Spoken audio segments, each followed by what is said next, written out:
Shut up and sit down. This is a Mortgage Accelerated podcast, where mortgage professionals who are crushing it tell their stories and share tips to succeed. Now your host, Tyler Carlston.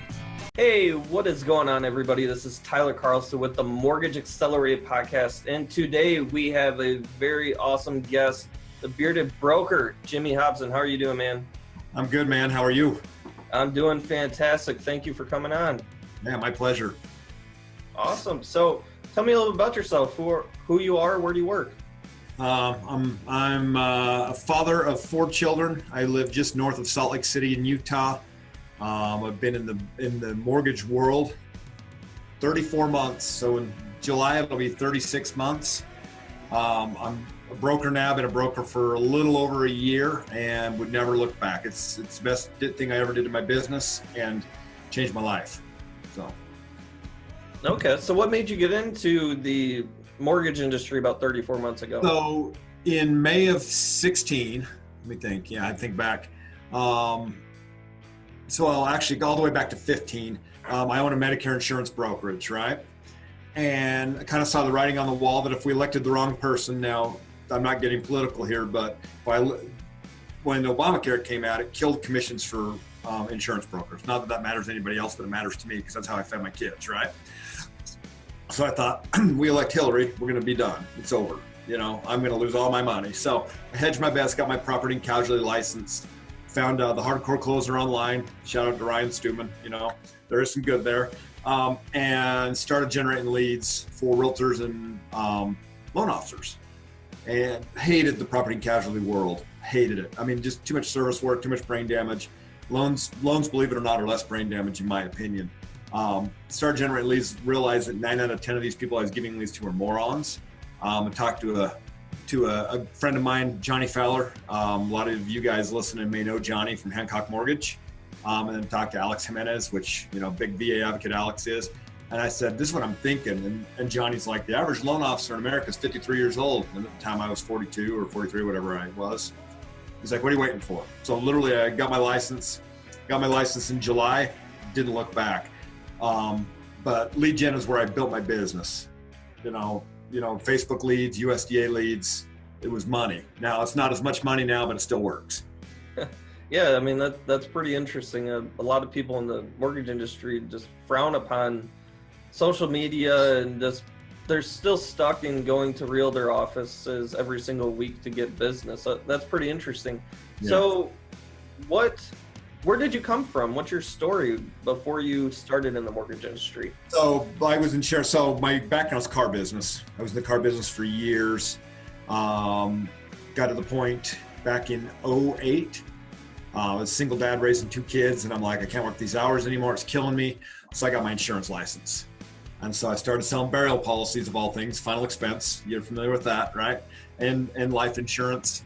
My buddy, who's a Medicare broker, said, hey, you're leaving all this money on the table. I got my Medicare license, didn't look back. So right now, still, my renewals on Medicare business are still more than $100,000 a year without doing a whole lot. Hey, nice cat. Love it. So more than $100,000 a year in that, which is where I've been fortunate because I didn't have to struggle to make a nickel in this business. So if I didn't get paid for 4 or 5 months when I started out, which frankly, I didn't get a closing until I licensed in October. I didn't have a closing until, July. I didn't have a closing until October. I was able to build it and figure it out and learn it and spend some money on it because I had other money. So that's where I've been blessed, worked my ass off to be blessed, but blessed nonetheless. And that's where I got to. I got remarried, actually literally started generating leads and got married that next week. And I'm on vacation and the leads were crazy. I couldn't believe it. Turned it off for a week. Was in the Orlando airport, turned it back on, had like 5 or 6 leads before I got home back in the heyday when you could get leads on Facebook for 50 cents for good quality leads, right? I kicked myself because my follow-up sucked, right? I didn't have a CRM in place at the time. Nothing. So I got Agent Legend and it changed the game for me, where I had literally people never talk to me filling out loan applications off of a text message from Agent Legend, So I'm like, holy crap, this is my game. But, I still was such a newbie and didn't have any systems in place and didn't know enough about this business that I was kind of behind the 8 ball. So now I feel like I've graduated from being the newbie. I'm still new in this business, but at least I know what I'm doing. So. Yeah, makes sense. So what do you think the biggest struggle? You said you went your first 4 months without a closing. What do you think the biggest obstacle you had when you first started was? No pipeline, no realtor partners. I hadn't figured out. I had kind of this bad taste in my mouth about realtors, and I understand why, but they probably have a bad taste in their mouth about lenders. I haven't gotten past it. My mother's been a realtor since the early 80s. I wasn't a big fan of them, to be honest with you. And so I kind of got in my own way, and so I was essentially working Facebook leads and not attacking it the right way. Excuse me. Using every different lead source on the planet, every different long form, fancy landing pages and whatever else. When at the end of the day, it's the basics that work in this business, and I was making it too hard on myself, because once I got there, it was fine.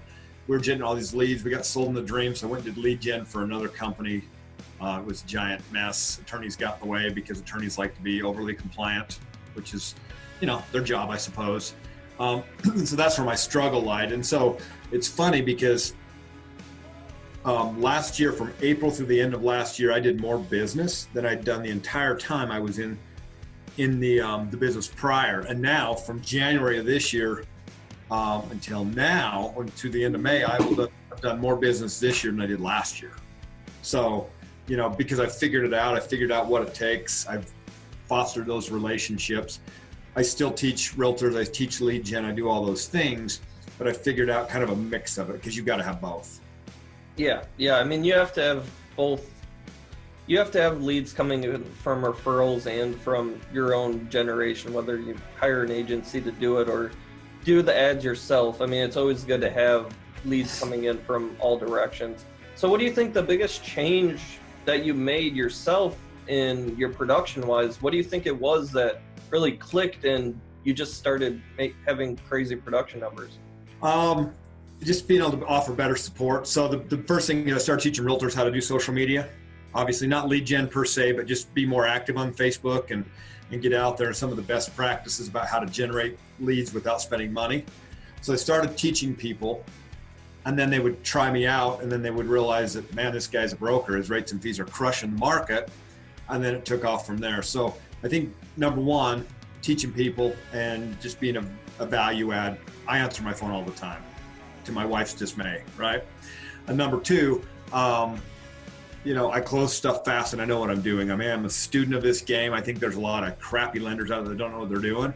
I'm a believer that you need to understand this business inside and out. And if you don't know, you need to figure it out.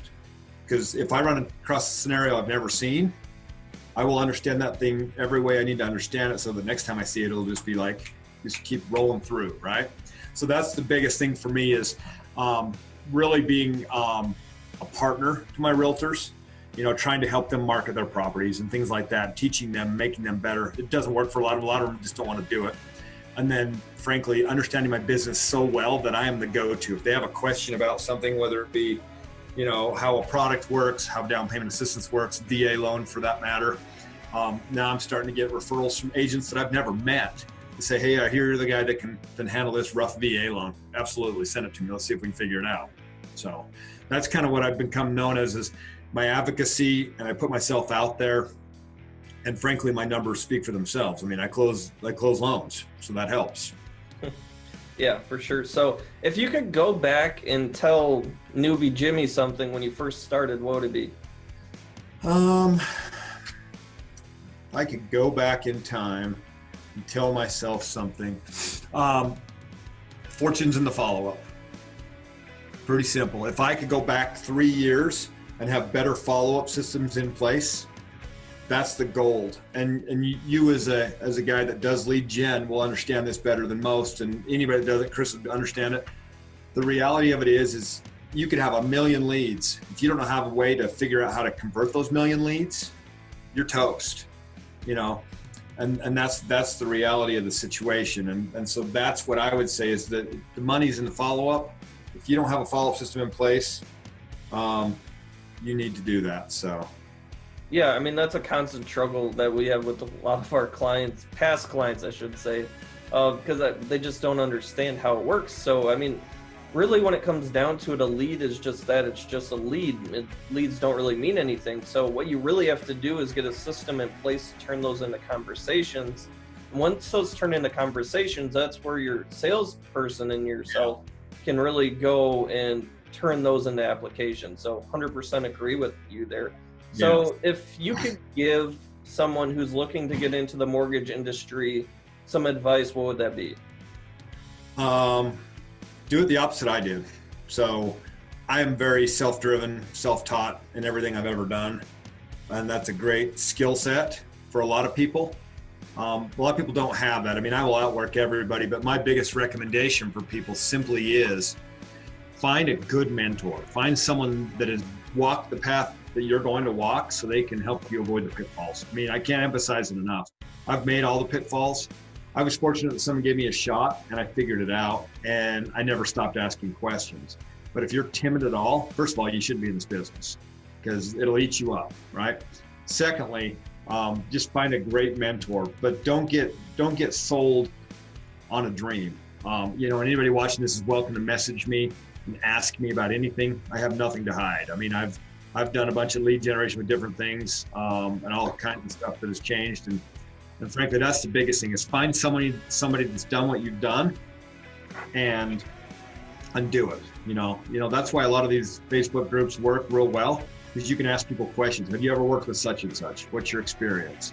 You throw a big name marketer that sells leads out there and you put their name out there, and you're going to get 10 responses, 4 or 5 good, 4 or 5 bad. So you can ask a little more in-depth questions. You want to find out who can truly serve you. And then you can avoid it. Yeah, I mean, I could definitely agree with that. I mean, the biggest part for my personal growth has always been mentors.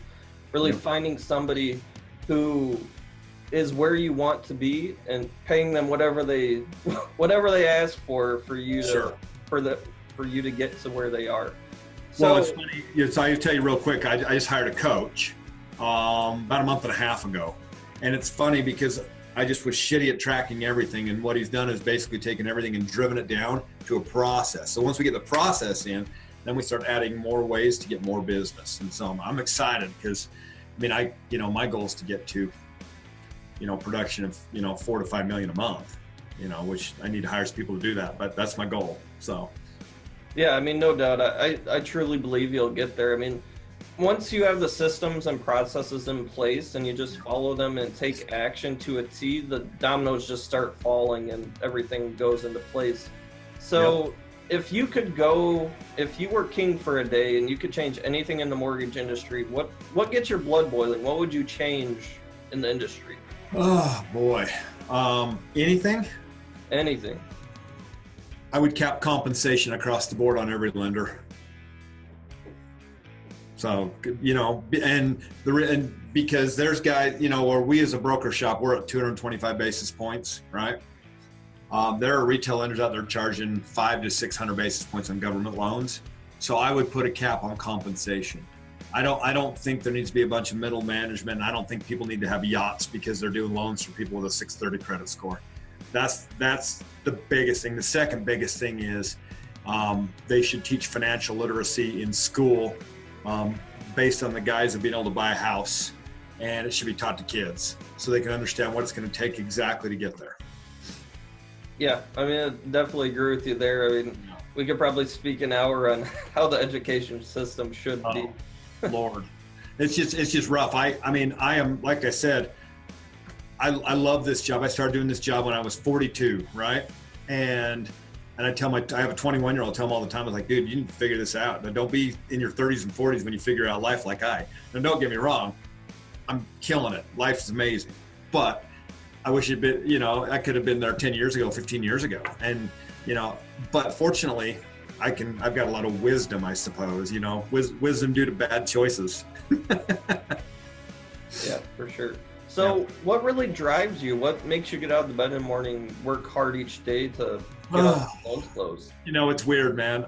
To be honest with you, I don't know if I can really tell you. I'm in the middle of building a house right now, so that's a big part of it because I want to put a bunch of money down, and it's expensive to build where I live. I mean, not relatively speaking for Utah is expensive. Half acre lot where I'm going to build is $200,000 for half acre. So that's a big part. And frankly, what drives me is the fact that this business fuels me. Like, I like the challenge. And frankly, I look at my month last month and I'm mad that I didn't get to my 3 million because stuff got pushed into this month. And it's weird. It's almost like I'm my own competition. Like, I'm just looking at myself and thinking to myself, why are you slacking? Not that I slack. I work a lot and I work hard. I think what drives me is to be better. I want to be so streamlined that I can do, 3 to 5 million in my sleep with a team and still be able to travel. And right now the big push is to grow it so I can hire, so that if I want to go somewhere like Bora Bora, for example, I can literally sit on the beach without a damn cell phone and never worry about my job getting done. So that's the biggest thing, is I'm trying to build it up so it can sustain a little bit of a dip while I'll hire somebody and move it forward. Yeah, I feel that's the ultimate goal. I mean, that's where I'm at right now with my business. I'm trying to remove myself from the process. So like you said, I could go travel wherever I want and not have to worry about a roof still being over my head next month. Exactly. Yeah, exactly. I mean, like I said, I will be the last guy to ever complain. I've had year to date between my two businesses. If I stopped originating loans today, I would make more money this year than last year between my two businesses. So I'm not going to complain, because that would be petty and awful, because there's a lot of people that are struggling out there. But what drives me is to be better and better. And, I'm not competing against anybody, because I see the numbers, I see what they're doing, and think to myself, well, man, I'm doing pretty good for 3 years in this business. But it drives me to be better and better every day, because I want to hit those monster numbers. I want to be the guy that does, has a $100 million team. So. Yeah, for no doubt. I 100% know you're going to get there. I mean, you work hard and you have a good cause behind you. So, yeah, Jimmy, that's all the time we have today. So I just want to thank you for coming on. Anything you want to say before we go?